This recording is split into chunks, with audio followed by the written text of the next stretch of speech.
इंदौर के एक central jail में लगातार एक कैदी खून की उल्टियां करने लगा। उसकी हालत इस कदर हो चुकी थी कि आसपास के खड़े लोग, बाकी कैदी ये नजारा देखकर डर जाते हैं।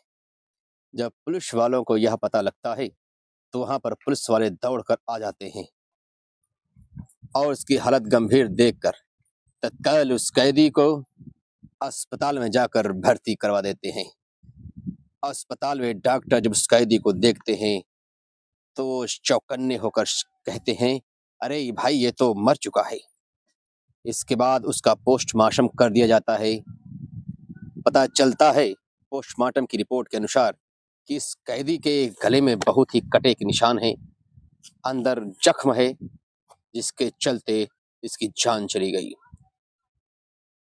अब ये चीज जब लोगों को पता चलती है तो लोग हैरान हो जाते हैं कि आखिर इसके गले के अंदर कटने के निशान कैसे आए, गला जख्मी कैसे हो गया, ये तो जेल में कब से बंद है। ये सारी बातें कैदियों के द्वारा जब लोगों तक पहुंचती हैं तो लोग बस यही कहते हैं कि इसने जिसके साथ ऐसा किया था उसी की बद्दुआ इसको लग गई है और इसकी उसी के कारण से मौत हो गई। दोस्तों, आदाब, आदाब, नमस्कार, सत श्री अकाल।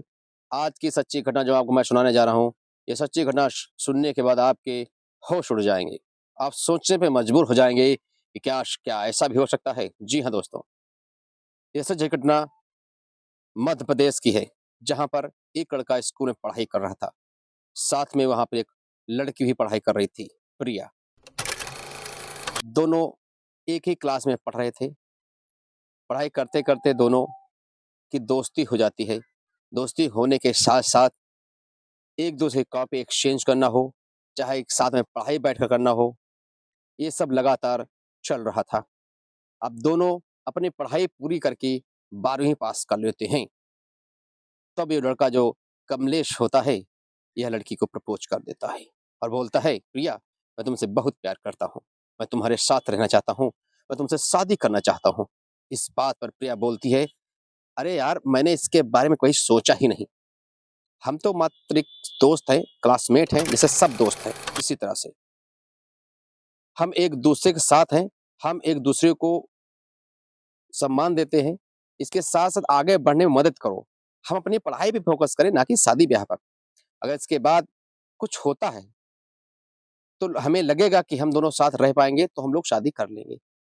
इसके अलावा हम लोग अपने कैरियर पे फोकस करेंगे और अच्छी पढ़ाई करेंगे जिससे हम आगे कुछ बन सके। अब इसके बाद कमलेश को बहुत टेंशन हो जाती है। उसे लगता है कि प्रिया हमसे प्यार नहीं करती और बहुत ज्यादा परेशान रहने लगता है।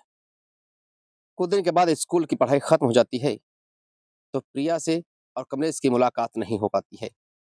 इधर प्रिया पढ़ाई करने के लिए बाहर चली जाती है, इधर कमलेश बहुत ही अंदर से परेशान और हताश हो जाता है। प्रिया को मिलने के लिए पागलपन सवार हो जाता है। उसका पढ़ाई लिखाई में बिल्कुल दोस्तों मन नहीं लग रहा था। उसको प्रिया के अलावा कुछ दिखाई देना बंद हो गया था। ये वाकया सन 2017 का है। एक दिन वो अपने घर वालों से कहता है तो घर वाले कहते हैं, तुम पहले अपनी पढ़ाई पर फोकस करो, इसके बाद जो अंजाम होगा देखा जाएगा। लेकिन कमलेश की समझ में कुछ नहीं आता है, उसको केवल प्रिया ही दिखाई देती है। अपने घर में पैसा वैसा इकट्ठा करके सीधे प्रिया के घर जाता है और उसका एड्रेस पूछ लेता है। एड्रेस मिलते ही वो 2017 में सुबह इंदौर के लिए निकल जाता है, जहां पर प्रिया चुपके से पढ़ाई कर रही थी। आखिरकार प्रिया उसको मिल ही जाती है। इंदौर में एक कॉलेज होता है, कॉलेज के सामने प्रिया को जब देखता है तो उससे बातें करने लगता है। तो प्रिया उसको देखती है तो कहती है, हम अच्छे दोस्त हैं, हमें आगे बढ़ना चाहिए और हमारे अंदर ऐसी कोई फिलहाल चीज नहीं है जो मैं तुमसे कुछ कहूँ।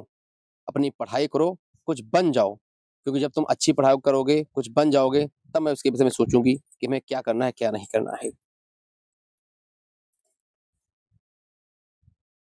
कमलेश कहता है, मेरा दिमाग काम नहीं कर रहा है।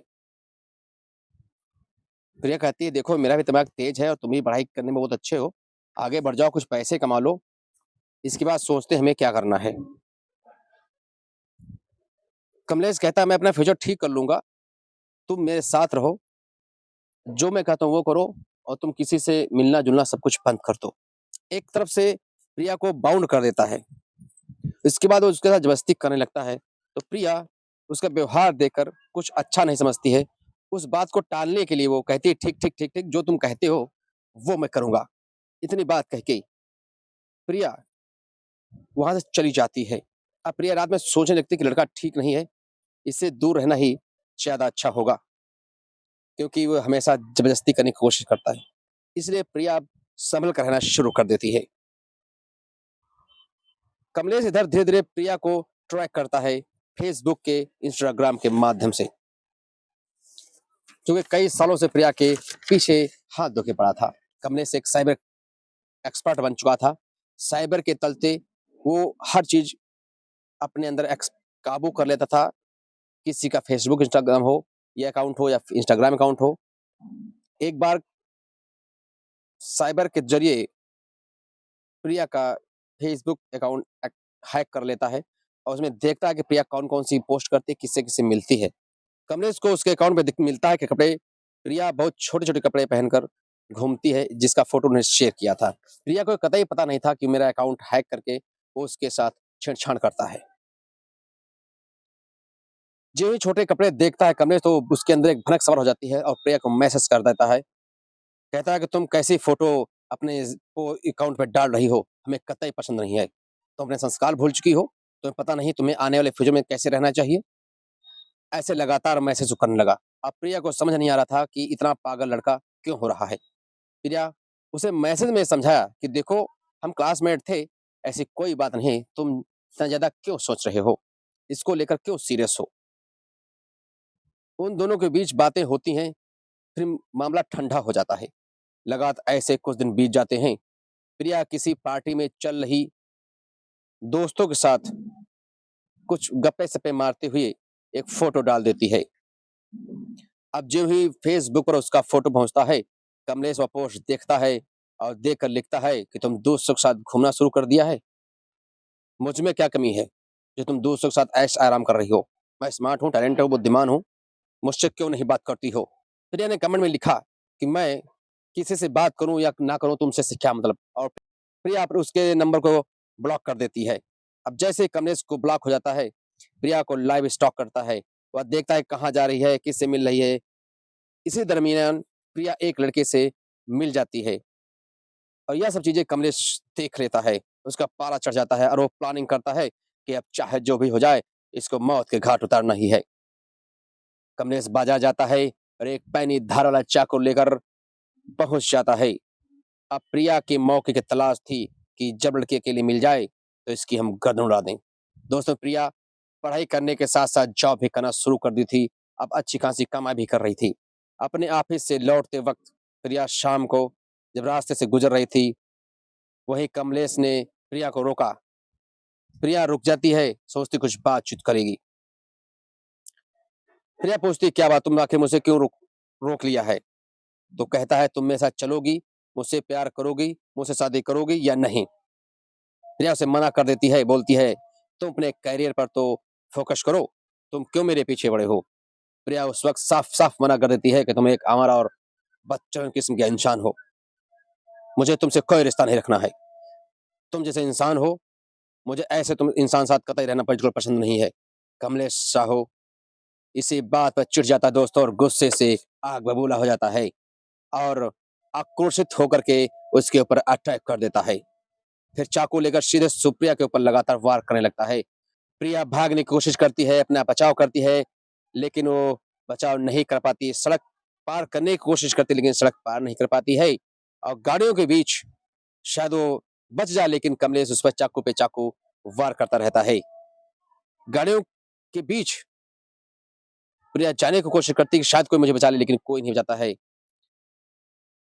लगातार 38 बार वार करता है, उसके चेहरे पर वार करता है, लेकिन फिर भी प्रिया वहाँ से भागने की कोशिश करती है और इतनी कोशिश करती है कि वो रोड पार करके उस पार जा सके, लेकिन बीच में ही गिर जाती है।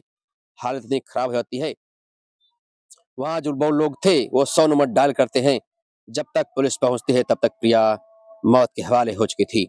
कमलेश उसकी लाश के पास बैठकर फूट-फूट कर रो रहा था कि तुम मेरी हो और मेरी नहीं तो किसी की नहीं हो सकती। ये बोलता है और उसके मर्डर का हाल सब लोग देख करके पुलिस वालों के सामने सब कुछ कबूल कर लेता है कि मैंने ही इसका कत्ल किया है। कहता है कि प्रिया ने मेरी ना हो सकी तो मैं किसी की होने नहीं दूंगा।